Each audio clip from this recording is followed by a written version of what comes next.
Hey, just a quick foreword. I wanted to share this one because it's particularly famous when people talk about, inaccuracy or inconsistencies in warrior canon.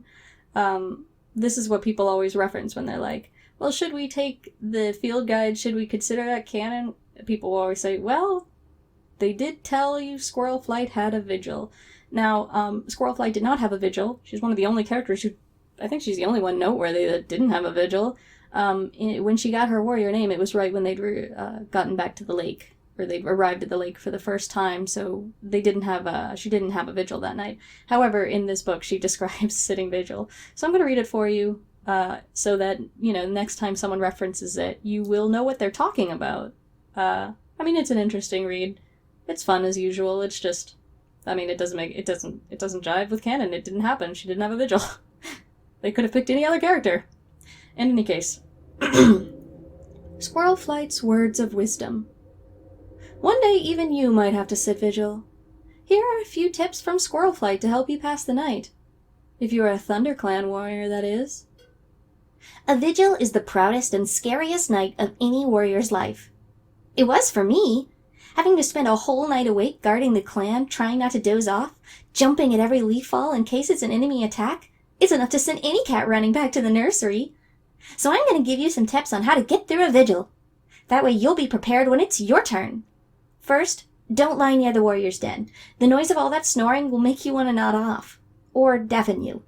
If you feel sleepy, jump onto the high ledge. Quietly, obviously, so you don't wake Firestar. I know, we're not supposed to go up there, but it will give you a surge of energy and keep you going. When I kept my warrior's vigil back in the old forest, I climbed onto the high rock in the middle of the night and it was amazing. The camp looked so tiny, and I thought about how brilliant it would feel to summon all the cats just by calling them together. Don't look at me like that. You know I'd never have done something like that. Honestly. Even if you don't go up to the high ledge, make sure you stand up and stretch every so often. Otherwise, you'll feel like you've turned into a lump of stone. A little game of mouse chase won't offend the ancestors if it gets really cold.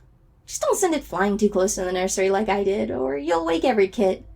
They can hear a game going on even when they're fast asleep. Trust me, the queens won't thank you for that. If you hear or see anything suspicious, call out who's there.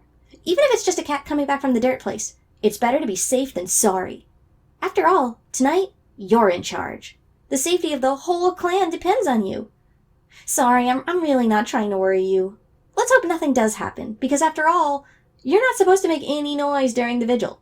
Unless there's a raid, in which case you must wake Firestar first, and then the warriors. Don't investigate anything on your own. It's too risky. Obviously, you're allowed to call for help if you need it. And you can drink if you get thirsty, but you mustn't eat. Your old mentor will come and tell you when the vigil is over, once the sun is up. So does that all sound okay? I haven't scared you, have I? Well, good luck. May StarClan watch over you.